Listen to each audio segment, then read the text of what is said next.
Segunda carta de San Pedro. Segunda de San Pedro, capítulo 1.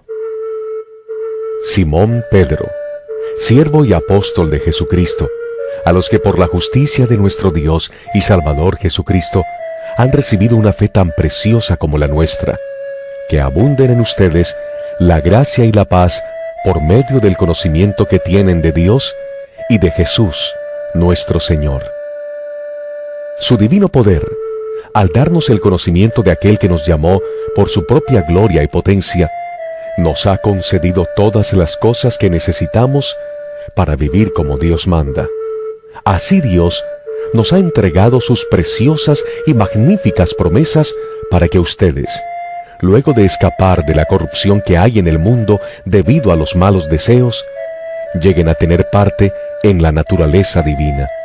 Precisamente por eso, esfuércense por añadir a su fe virtud, a su virtud entendimiento, al entendimiento dominio propio, al dominio propio constancia, a la constancia devoción a Dios, a la devoción a Dios afecto fraternal y al afecto fraternal amor.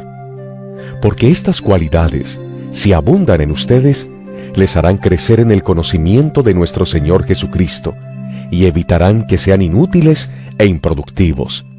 En cambio, el que no las tiene es tan corto de vista que ya ni ve y se olvida de que ha sido limpiado de sus antiguos pecados.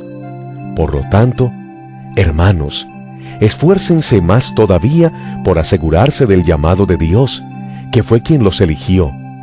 Si hacen estas cosas, no caerán jamás, y se les abrirán de par en par las puertas del reino eterno de nuestro Señor y Salvador Jesucristo.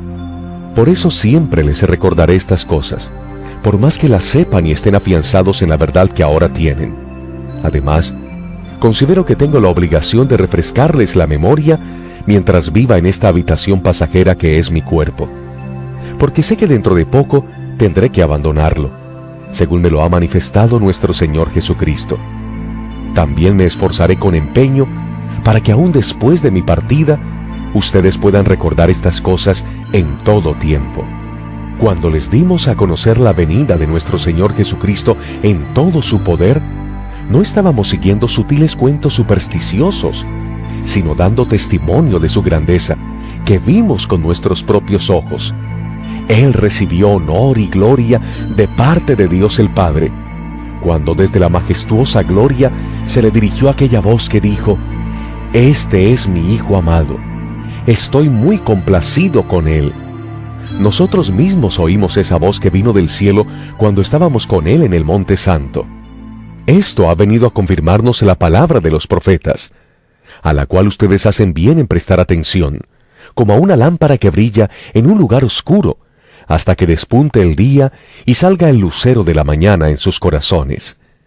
Ante todo, tengan muy presente que ninguna profecía de la Escritura surge de la interpretación particular de nadie, porque la profecía no ha tenido su origen en la voluntad humana, sino que los profetas hablaron de parte de Dios, impulsados por el Espíritu Santo. Segunda de Pedro, capítulo 2. En el pueblo judío hubo falsos profetas, y también entre ustedes habrá falsos maestros que encubiertamente introducirán herejías destructivas, al extremo de negar al mismo Señor que los rescató. Esto les traerá una pronta destrucción. Muchos los seguirán en sus prácticas vergonzosas, y por causa de ellos se difamará el camino de la verdad. Llevados por la avaricia, estos maestros los explotarán a ustedes con palabras engañosas. Desde hace mucho tiempo su condenación está preparada y su destrucción los acecha. Dios no perdonó a los ángeles cuando pecaron, sino que los arrojó al abismo, metiéndolos en tenebrosas cavernas y reservándolos para el juicio. Tampoco perdonó al mundo antiguo cuando mandó un diluvio sobre los impíos, aunque protegió a 8 personas, incluyendo a Noé, predicador de la justicia. Además, condenó a las ciudades de Sodoma y Gomorra y las redujo a cenizas, poniéndolas como escarmiento para los impíos. Por otra parte, libró al justo Lot, que se hallaba abrumado por la vida desenfrenada de esos perversos. Pues este justo, que convivía con ellos y amaba el bien, día tras día sentía que se le despedazaba el alma por las obras inicuas que veía y oía. Todo esto demuestra que el Señor sabe librar de la prueba a los que viven como Dios quiere y reservar a los impíos para castigarlos en el día del juicio. Esto les espera sobre todo a los que siguen los corrompidos deseos de la naturaleza humana y desprecian la autoridad del Señor. Atrevidos y arrogantes que son, no tienen reparo en insultar a los seres celestiales, mientras que los ángeles, a pesar de superarlos en fuerza y en poder, no pronuncian contra tales seres ninguna acusación insultante en la presencia del Señor. Pero aquellos blasfeman en asuntos que no entienden. Como animales irracionales, se guían únicamente por el instinto y nacieron para ser atrapados y degollados. Lo mismo que esos animales, perecerán también en su corrupción y recibirán el justo pago por sus injusticias. Su concepto de placer es entregarse a las pasiones desenfrenadas en pleno día. Son manchas y suciedad que gozan de sus placeres mientras los acompañan a ustedes en sus comidas. Tienen los ojos llenos de adulterio y son insaciables en el pecar. Seducen a las personas inconstantes. Son expertos en la avaricia, hijos de maldición.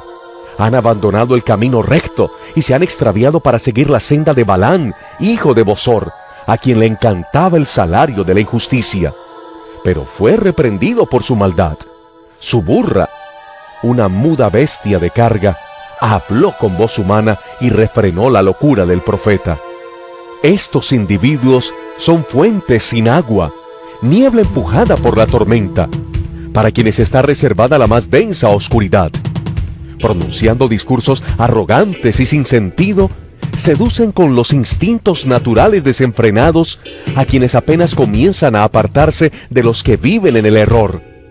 Les prometen libertad cuando ellos mismos son esclavos de la corrupción, ya que cada uno es esclavo de aquello que lo ha dominado. Si habiendo escapado de la contaminación del mundo por haber conocido a nuestro Señor y Salvador Jesucristo, vuelven a enredarse en ella y son vencidos, terminan en peores condiciones que al principio. Más les hubiera valido no conocer el camino de la justicia, que abandonarlo después de haber conocido el santo mandamiento que se les dio.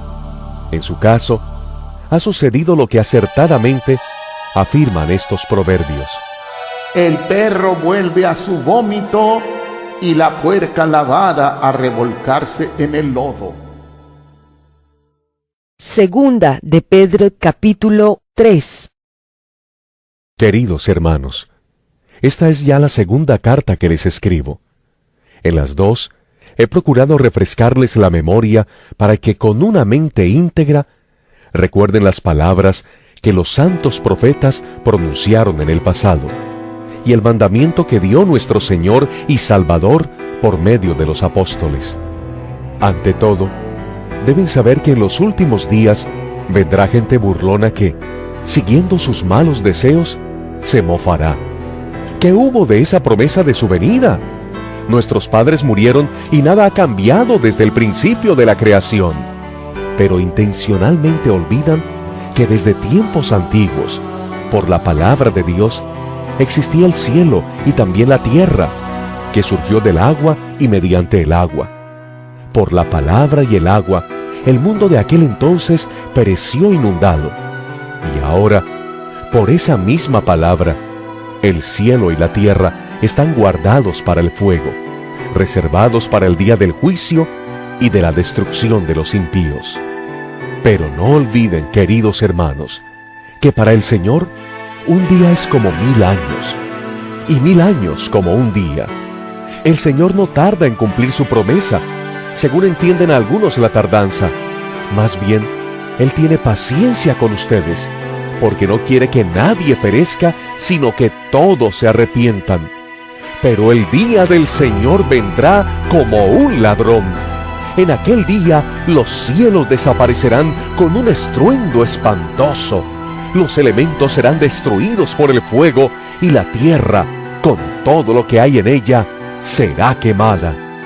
ya que todo será destruido de esa manera, ¿no deberían vivir ustedes como Dios manda, siguiendo una conducta intachable y esperando ansiosamente la venida del día de Dios? Ese día, los cielos serán destruidos por el fuego, y los elementos se derretirán con el calor de las llamas. Pero según su promesa, esperamos un cielo nuevo y una tierra nueva en los que habite la justicia. Por eso, queridos hermanos, mientras esperan estos acontecimientos, esfuércense para que Dios los halle sin mancha y sin defecto, y en paz con Él. Tengan presente que la paciencia de nuestro Señor significa salvación, tal como les escribió también nuestro querido hermano Pablo, con la sabiduría que Dios le dio. En todas sus cartas se refiere a estos mismos temas. Hay en ellas algunos puntos difíciles de entender, que los ignorantes e inconstantes tergiversan, como lo hacen también con las demás escrituras, para su propia perdición. Así que ustedes, queridos hermanos, puesto que ya saben esto de antemano, manténganse alerta, no sea que, arrastrados por el error de esos libertinos, pierdan la estabilidad y caigan. Más bien, crezcan en la gracia y en el conocimiento de nuestro Señor y Salvador Jesucristo. A Él sea la gloria ahora y para siempre. Amén.